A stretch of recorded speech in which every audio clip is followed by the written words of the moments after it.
Wedding day behind the scenes with the all-new Sony 50mm f1.4 GM. There's only one problem though.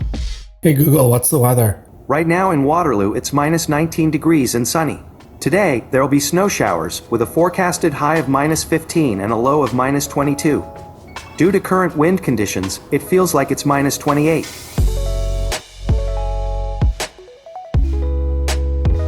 We're out in St. Jacobs with the all-new Sony 50mm f1.4 G Master, which is a lens I am very excited about. It is the exact perfect lens for me as a wedding photographer. I am really happy that Sony made this lens. No one's making 1.4s anymore. Canon, Nikon, no 1.4s. Everyone wants 1.4s. Everyone complains about those 1.4s. Nobody's making them. Sony, shout out for making this 51.4. I've already shot it a little bit, and I know that this is actually going to be replacing my f1.2 G Master, and I'll talk a little bit more about why throughout this video.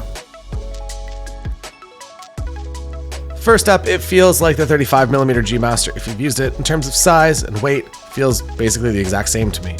On the top, you get your button, and on the side, you get your AF/MF slider and an iris lock so you can lock it at A so it doesn't accidentally bump into f16. Welcome to the wedding day. Hi, Taylor. Thank you for inviting me to your Arctic wedding. What lens do we have today? Well, this is the 11, but we have the 51.4 right here. Oh, nice! It's the new G Master. Oh, pretty excited. Beautiful. 1.4s though. That's nice. Exciting. That's really nice. That's really, really nice. I'm jealous, actually. We'll get into some images in a moment here, but right now, this is what the video looks like at f1.4 in a variety of different situations. I have active stabilization on, which adds a little tiny crop to the 50, but it's manageable. My friend Sam Hurd at our last Not a Conference in Banff left this prism, and now I'm going to give it to a new owner. His name is Liam. Authentic Sam Hurd prism. Authentic Sam Hurd prism. Where's mine? This is mine. I'm just I'm gonna throw this out now. It's cracked though. This is my prism. Oh, that's part of the character. My photos are gonna be so much better now. If you're interested in coming to our next Not a Conference, which is a wedding photography workshop building portfolio series, Liam will be there. These guys will be here. It's going to be in Maui, Hawaii. There's a link in the description in May. Only 16 tickets left though, so get in soon if you're interested. And Jeff Mack will be here soon. Hey everybody, I'm Jeff Mack. I drink Red Bull and I wear suits. Jeff is a very normal wedding officiant. More from him later. All right, enjoy the tundra. Enjoy shooting the wedding for me, Taylor. Have a good day. Thanks for giving me your wedding, Liam. So far so good. Haven't shot any photos, but if you want my behind the scenes rig, there's a link up either in this corner or this corner. I never know, but you can go and find the pieces for this if you want to do the same thing. I stole it from a movie called War Photographer, James Notchway, and now you can steal it from me if you want. Also, I think they used like a full handy cam or something for that movie. It was a full camera mounted like this, and you can see his settings. One bummer is that there are no settings up here. My digital SLR, when I started this, you could see my settings, and that's why I did it. And now it's just comfortable. I use it like a handle. Good news, Liam survived.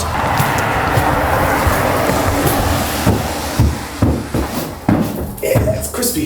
It's crispy out there. Now, what you came here for, some delicious bokeh. It's nice. Here's a picture of a weird chair to show you how nice the focus fall off is, because it's darn nice. You feel that? Now, let's snipe some of Liam's setups and claim them as my own. Now back to chair. I missed chair. And let's do something silly. Can you use a 50 as a macro lens? I'm gonna bump into APS-C mode. I have my C2 button on the top of my camera set to APS-C. Hop in there. This is what it looks like. Is it a macro? No. Is it a ring shot? Yes. Check mark. There's ring in the shot. Now, I said I'd talk a little bit about the differences, or at least the differences for me, when it comes to the f1.2 G Master versus the f1.4 G Master that you're seeing today. So let's talk about it right now. So for me, the decision between the f1.4 and the f1.2 comes down to a few things. Number one, I guess, is price. This is less money, and you get very similar results. It also comes down to weight. For me, the 50 is not a lens that I'm going to be using all day, every day, and it will be in my bag. I have a messenger bag that sits on my shoulder. The less weight in that bag, the happier I am. So I will be going to this new GM. I will miss the f1.2. There is a magic that happens with that lens whenever you shoot at f1.2, but I'm just going to take the weight and cost and size savings and put them in my bag, I guess. So that is the decision for me. It doesn't have to be the correct decision for you. Pull the bits and pieces of things that you like from this channel, apply them to your photography business, and that's how you make photography business that's happy for your brain, for your head. I will obviously be trying this lens out a lot more over the summertime on this channel, but I can tell you within this wedding day, I don't really feel like I missed anything by not having the 1.2. Again, personal opinion. Let's go to Jeff Mack to learn a little bit more. Jeff, what is your review of this new Sony 50mm f1.4? You know, I've been thinking a lot about kind of the best way to describe it, because it's really hard to understand 1.4, 1.9, 2.3, whatever. It's hard to wrap your mind around that. So what I'm gonna do is give you an illustration. It's kind of like this iPhone 14. It's got 3 cameras, pretty small camera though, right? But this iPad, larger camera, takes much better photos. Larger camera, better photos. Catch Jeff controlling the Hubble Space Telescope on next week's episode. I mentioned earlier that it is roughly the same size and weight as the 35 GM, and I would say in terms of properties, it's also very similar in terms of the autofocus backgrounds and how they look. I would say if you are a fan of the 35 GM, you are going to slide very nicely into this lens.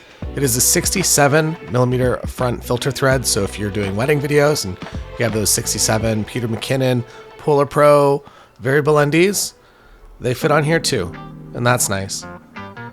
All the rest of the images you're going to see are from my preset pack, and they're all going to be the TI preset. I'm going to stop labeling them after this one, because text, there's a lot going on.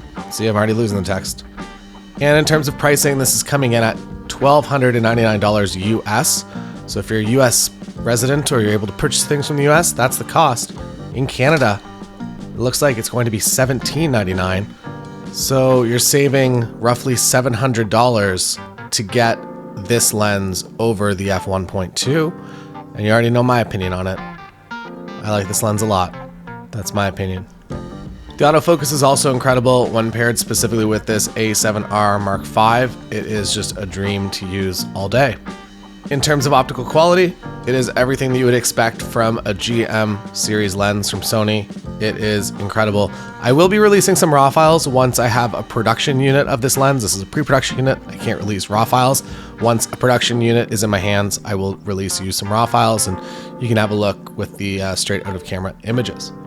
Also, the white balance is in this venue all across the board. It looks kind of clean in the GoPro.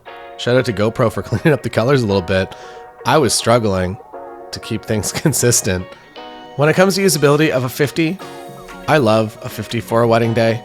I used to love the 85 a lot, and I could do an entire wedding day on an 85 if I had to. But a 50 is more general. It'll give you the wide shots that you need as well as the more telephoto shot. I don't need to sell you on a 50. You know why a 50 is great. It's just that great all-around lens, and I'm very, very happy that Sony has not only 3, I guess there's a number of products kind of within this area of focal length. This is going to be my go-to of all of them. I used the Zeiss 55 1.8 for a long time, still really enjoy that lens, but the autofocus and the speed and everything that's going on within this package right here, I am a big fan of. So this lens is targeted, I would say, at us as wedding photographers, but it is also just a high quality lens for anyone looking for something that's small and versatile, from everything from portraits to travel to street to video creation. And if I was traveling somewhere just for my own personal fun, this is also a lens that I would be bringing, even though it would be considered more of a portrait lens, because I tend to find myself in situations where I end up shooting engagement sessions or family sessions for couples while traveling. And this is a perfect small lens to bring with you to pair with whatever travel landscape lenses that you would usually bring. Maybe that new 2070 f4, who knows? All right, there it is. Sony 50 1.4 G Master. Really enjoying this lens. I will be trading in my 1.2 for it because the savings and the weight and the size makes it easier to fit into my wedding kit, which is something that I appreciate. That might not be the right decision for you. It is the thing that I'm doing. And yeah, just a shout out to Sony for actually making this lens. I was so surprised to learn about it, and it will be a lens that will be in my bag all wedding season. If you're interested in watching some more full-length behind-the-scenes wedding day videos, There's some on the screen right now. And if you want to come to Hawaii to build your wedding portfolio, link in the description below. Come hang out with us there. See you next time.